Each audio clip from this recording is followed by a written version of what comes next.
Hey Dave, just following up, wanted to see if you're still interested in meeting with us. Um, Let me know when you're available. My phone number is blah, blah, blah, blah, blah, blah, wah, wah, wah. What kind of a dumb follow up is that? This stuff doesn't work. You got to make sure you're a little bit more effective. And on today's episode, I'm going to share with you several things that I do. And I'm not saying it's the end all be all, but these things help me when it comes to following up, making sure they work. Let's see if I can get a hold of Dave now. Dave, what up, man? You ready to buy?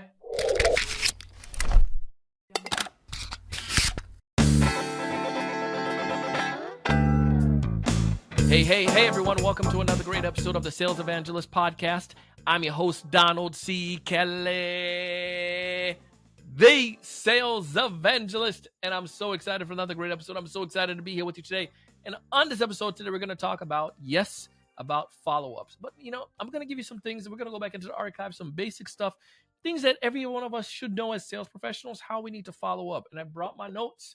If this is your first time listening to our podcast, just know that the show is designed to do two things. One, help you to 3 to 5x your sales pipeline with quality opportunity. And two, we want to help you to close more deals, twice as many deals. Just practice these fundamental things. So here's what we're going to go do when we dive into this episode today. We're going to talk about follow-ups and what is the challenge with it. But I'm going to go even basic.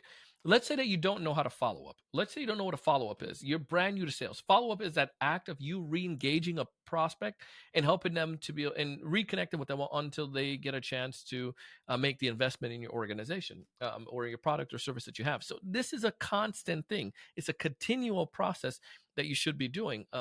However, what many people do when it comes to follow-up is that they don't have a process. They don't have a system. So what they do is just make phone calls time and time again, and they don't get anywhere with it. Several pieces I'm going to talk about when it comes towards I don't want, ultimately I don't want it to be a follow-up in the sense like you're going to have I don't want to be a follow-up in the sense that you're going to have somebody just keep dialing over and over and just randomly reaching out to someone. Idealistically, when you follow up with someone that's been planned, they're ready to hear from you and you're ready to hear from them. But there are things that come up in place. Like you may have a meeting with a prospect and everything was had all good intention, but something crazy happened. They missed a meeting and you don't hear from them. And perhaps it's just simply means that they got sick, but you're reconnecting with them. You're reaching back out again. In those circumstances, yes, you should do it. And I'm going to give you some ideas on that. But I'm going with the first one. I'm on a call with you as a prospect. I don't want to go into the follow-up game. I would much rather have a next appointment game. So if you are having a disco or an initial appointment with a prospect, the first and most important thing to do is at the beginning of that call, establish that you will have a follow-up call with them. Or excuse me, you'll have a next step with them. See, I said follow-up there. You'll have a next step with them, and they'll determine that at the end of the call. So I'm going to be on the phone with you, and I'm going to talk to you. I'm going to share, give my agenda, give an outline of what we're going to talk about, what you wanted to get, how we could potentially help you with that. And then we're going to save time at the end to discover what is the next step that works for you and also works for me. Easy peasy concept to do. Now, once we have established that, now when we get done to that last 5 minutes of the call, hey, we don't have to guess anymore. We know there's going to be a next step, and that next step is determining a next meeting. Usually, sometimes your prospect, that's some kind of like a mix-up there, so many negative, so many uncertainty, usually probably.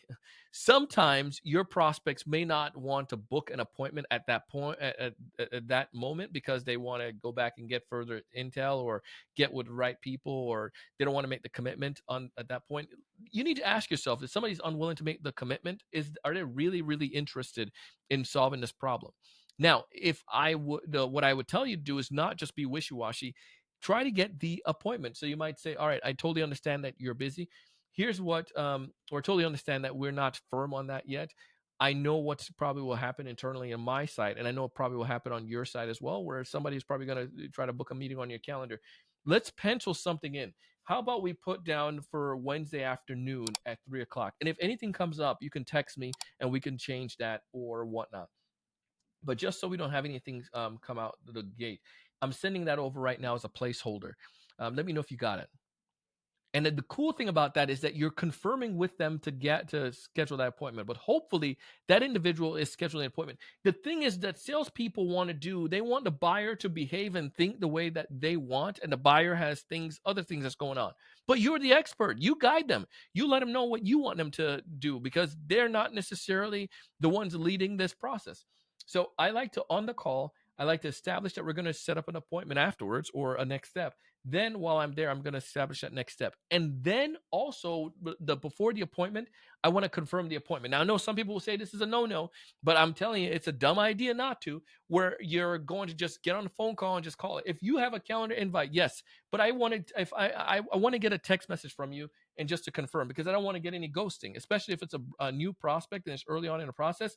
I'll send them a simple reminder. Some of you use Calendly and they get the automatic text message or a message, but just send them something like, I'm pretending I'm doing it right now. Hey, Dave, want to make sure, Dave, look forward to seeing you tomorrow at 3:00. Everything's still good on that? Or even if you don't want to ask them something like that, confirm the appointment without even talking about giving them opportunity to cancel. Dave, look forward to the call tomorrow. In preparation, I'm bringing the proposal. Is there anything else that you want me to bring for the meeting tomorrow? Now, at that point, asking a question like that is insinuating that we're going to have this meeting, and I'm bringing stuff. And if I'm bringing stuff, meaning we're both going to be there, as opposed to, hey, are you going to be at the meeting tomorrow? So confirm something that they're supposed to bring, or something that you're bringing, and see if there's anything else that they need you to bring. But confirming that appointment is really important.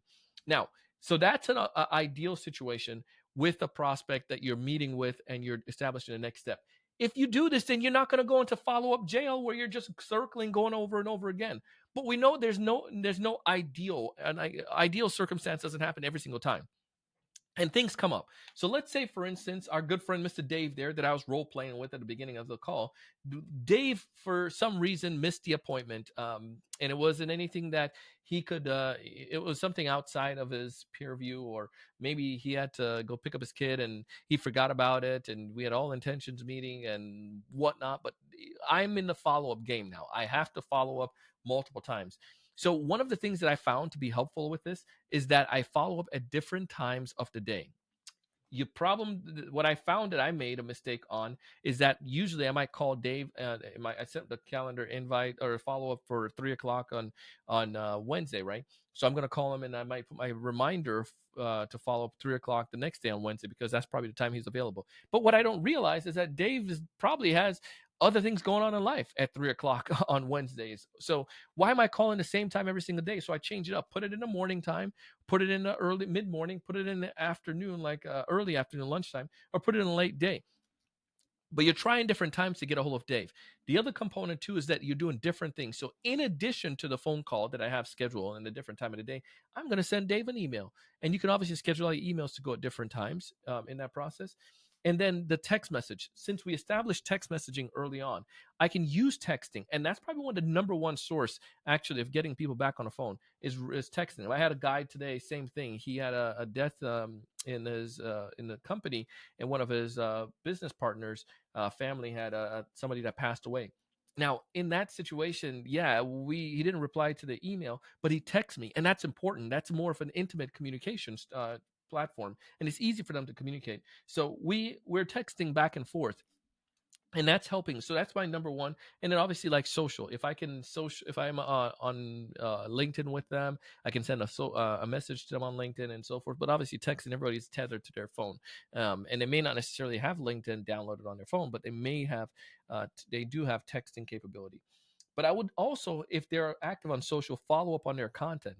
What I mean, I'm not going to say, hey, Dave, I want to see if you're still going to meet. Like, on their content, I'm going to comment about something that's going to grab their attention. They're going to say, oh, yes, Donald, I need to make sure I respond to that email or respond to that text message or that phone call. But that's what I see that helps out with the texting. So I'm going to go back from the top. People that you are connected with, stay out of the follow-up game. Like, get the appointment booked right out the bat, and that's perfect.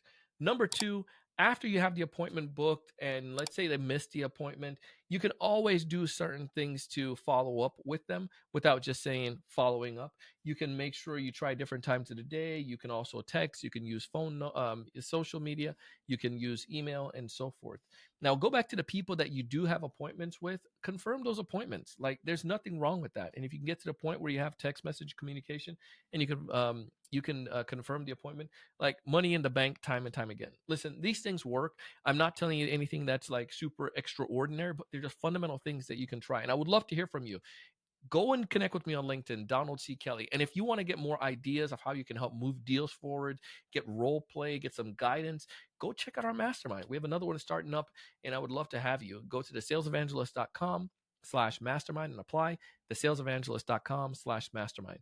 I want you to thrive. I want you to succeed. I want you to raise your level of thinking. I want you to 3 to 5x your sales pipeline with quality opportunity. I want you to close twice as many deals. I want you to do big things.